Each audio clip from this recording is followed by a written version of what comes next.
अस्सलाम वालेकुम dear students, कैसे हैं आप सब। My name is Rayan Malik and I am here to teach you physics class 10th। आज हम स्टार्ट करेंगे चैप्टर नंबर 13 का टॉपिक कैपेसिटर्स एंड कैपेसिटेंस। तो आइए चलते हैं बोर्ड की तरफ। Chapter number 13 electrostatics, topic 13.7 capacitors and capacitance. So what is capacitor? Capacitor क्या है? अगर हम करंट की डेफिनेशन डिस्कस करें, the flow of charges is called current. तो क्या हम उन चार्जेस को स्टोर कर सकते हैं कि हम उनको स्टोर कर लें और फिर फ्यूचर में उन चार्जेस को हम इस्तेमाल करें? Yes, capacitor is a device which is used to store charges. Capacitor एक ऐसी डिवाइस है जिसमें आप चार्जेस को स्टोर कर सकते हैं। ओके, अब फर्स्ट ऑफ ऑल हम कैपेसिटर की कंस्ट्रक्शन डिस्कस करते हैं कि कैपेसिटर जो है वो किस चीज से मिलकर बना है। So capacitor consist of two thin metal plates. जैसे कि आप देख सकते हैं यहां पर ये दो प्लेट्स मैंने ड्रॉ की हैं। ओके, अब ये दो प्लेट्स जो हैं ये थिन मेटल प्लेट्स होती हैं और बेसिकली हम चार्जेस जो हैं वो इन मेटल प्लेट्स में आके हम स्टोर करवाते हैं। Second point, that is dielectric. In metal plates के दरमियान में जो मीडियम होता है, उस मीडियम में या तो एयर मौजूद होती है या फिर उस मीडियम में कोई इंसुलेटिंग शीट मौजूद होती है जिसे कहते हैं डाइलेक्ट्रिक। ओके, तो हम कह सकते हैं कि इस दो प्लेट्स के दरमियान जो मीडियम प्रेजेंट है उस मीडियम को हम क्या कहते हैं? That is dielectric. सो इनके दरमियान एक डाइलेक्ट्रिक मीडियम मौजूद है और ये दो प्लेट्स आप देख सकते हैं ये खास डिस्टेंस पर हैं, ये खास इनको एक सेपरेट किया गया है। नाउ द वर्किंग कि कैपेसिटर में चार्जेस किस तरह से स्टोर होते हैं। अब हमने करना क्या है कि हमने इन प्लेट्स को वायर्स के थ्रू कनेक्ट कर देना है बैटरी के साथ। और जैसे कि आप देख सकते हैं कि बैटरी के दो टर्मिनल्स हैं, नेगेटिव एंड पॉजिटिव। एक टर्मिनल को आपने कनेक्ट कर दिया एक प्लेट के साथ और दूसरे टर्मिनल को आपने कनेक्ट कर दिया दूसरी प्लेट के साथ। अब जैसे ही हम बैटरी को ऑन करेंगे और चार्जेस यहां से फ्लो होना शुरू होंगे और वो चार्जेस जाके इन प्लेट्स में स्टोर हो जाएंगे। अब बेसिकली बैटरी का यहां पर्पस क्या है कि बैटरी पॉजिटिव चार्जेस जो है वो यहां से लेगा इस प्लेट से, बी प्लेट से, और उन पॉजिटिव चार्जेस को मूव करवा के यहां लेके आएगा प्लेट ए के अंदर और इस तरह से ये सारे पॉजिटिव चार्जेस इसके अंदर स्टोर हो जाएंगे। और जैसे ही पॉजिटिव चार्जेस इस प्लेट पर डेवलप होंगे, इस प्लेट के ऊपर नेगेटिव चार्जेस डेवलप हो जाएंगे। सो हम कह सकते हैं ये प्लेट आपकी पॉजिटिव चार्ज प्लेट है और ये प्लेट आपकी नेगेटिव चार्ज प्लेट है। क्लियर? अब जैसे ही चार्जेस इनमें स्टोर हो जाएंगे तो पॉजिटिव और नेगेटिव की वजह से इनमें एक फोर्स ऑफ अट्रैक्शन डेवलप हो जाएगी और वो फोर्स ऑफ अट्रैक्शन जो है वो इन चार्जेस को इन प्लेट्स के अंदर बाउंड रखेगी, वो इनको फर्दर मूव नहीं करने देगी। बिकॉज एज यू नो कि जब पॉजिटिव और नेगेटिव आपस में क्लोज आ जाएं तो इनमें एक फोर्स ऑफ अट्रैक्शन डेवलप हो जाती है। जस्ट लाइक मैं यहां पे लाइन से शो कर देता हूं कि ये इनमें फोर्स ऑफ अट्रैक्शन डेवलप है।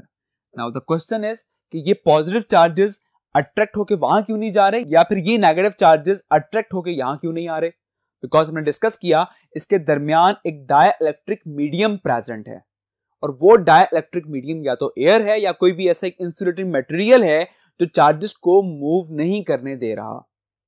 क्लियर? और क्योंकि ये दो प्लेट सेपरेट हैं और इनमें डाइलेक्ट्रिक मीडियम है, दैट्स वाई चार्जेस जो हैं वो मूव नहीं करेंगे ना प्लेट बी की तरफ, ना जो बी वाले चार्जेस हैं वो मूव करेंगे प्लेट ए की तरफ। क्लियर? लेकिन इनमें एक फोर्स ऑफ अट्रैक्शन डेवलप हो जाएगी। क्लियर? आई होप यहां तक आपको ये कंसेप्ट क्लियर हो गया होगा कि चार्जेस किस तरह से इन प्लेट्स के अंदर बाउंड रहते हैं। अब इसकी वर्किंग एक बार हम स्टडी कर लेते हैं। When capacitor is connected to a battery of V volts, then battery transfer positive Q charges from plate B to plate A.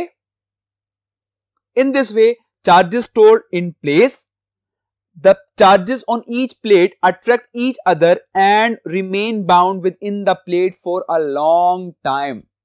और वो चार्जेस उन प्लेट्स में बाउंड रहते हैं फॉर अ लॉन्ग टाइम, ताकि फ्यूचर में आप उन चार्जेस को फर्दर इस्तेमाल कर सकें. अब इसको फर्दर डिस्कस करते हैं कि इन प्लेट्स में कितने चार्जेस आके स्टोर होंगे. सो charge Q stored in plates is directly proportional to the potential difference V across the plates.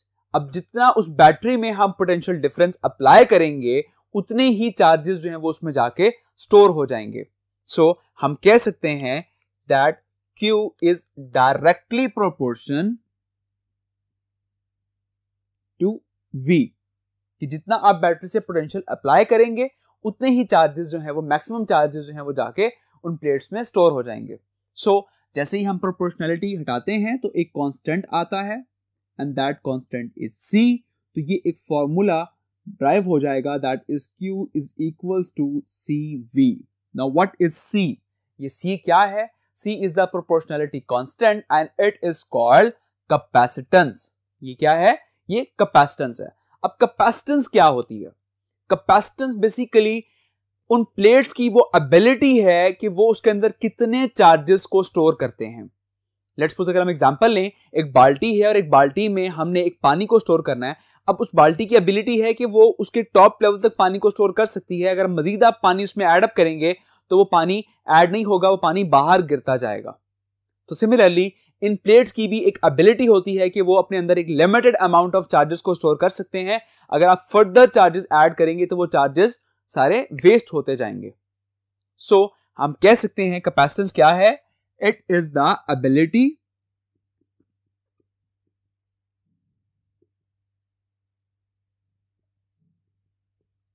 Of capacitor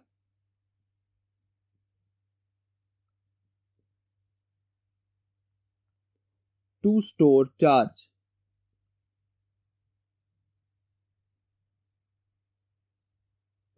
clear? ये कैपेसिटर की वो एबिलिटी है उन प्लेट्स की कि वो अपने अंदर कितने चार्जेस को स्टोर कर सकते हैं. ओके, सो अब अगर हम यहां से इसका फॉर्मूला ड्राइव करें तो Q is equal to CV है. V इस C के साथ मल्टीप्लाई हो रहा है तो ये V यहां पर आके डिवाइड हो जाएगा. तो यहां से आपके पास एक कैपेसिटर का फॉर्मूला बन जाएगा which is C is equals to Q over V. Okay, so capacitance is equals to charge over voltage. Clear? अब यूनिट ऑफ कैपेसिटेंस डिस्कस करें कि यूनिट ऑफ कैपेसिटेंस क्या है. That is farad. So unit of capacitance is farad, जिसको F से represent किया जाता है. क्लियर? अब हम फैराड को फर्दर डिफाइन करते हैं. So definition of farad is like if 1 coulomb of charge given to the plates of the capacitor produce the potential difference of 1 volt between those plates, then the capacitance will be equal to 1 farad. Okay, इसकी definition हम लिखते हैं यहां पे. Like if 1 coulomb of charge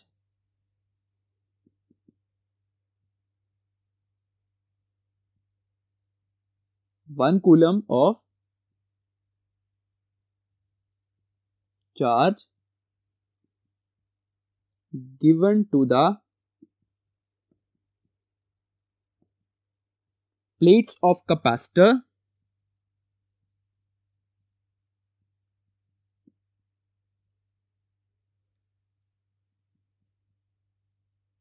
produces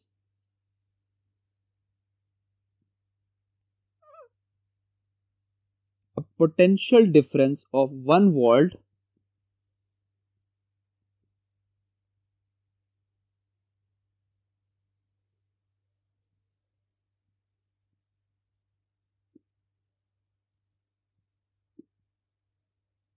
between the plates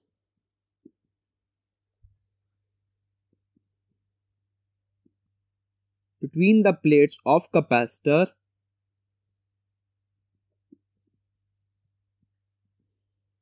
then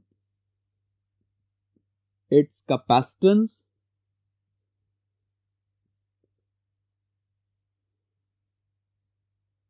will be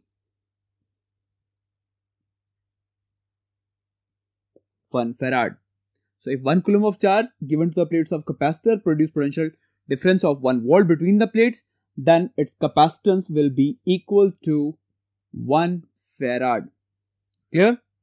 तो ये हो गई इसकी डेफिनेशन. आई होप आपको डेफिनेशन से ये क्लियर हो गया होगा. अब ये जो फैराड है ये एक बिगर यूनिट है. अब इसी के साथ अगर हम स्मॉलर यूनिट डिस्कस करें तो स्मॉलर यूनिट जैसा कि microfarad, similarly nanofarad and picofarad. Clear? ये सब क्या है? ये सब जो हैं फैराड के स्मॉलर यूनिट्स हैं. Okay, so these are the smaller units. Clear? I hope कि टॉपिक आपको समझ आ गया होगा.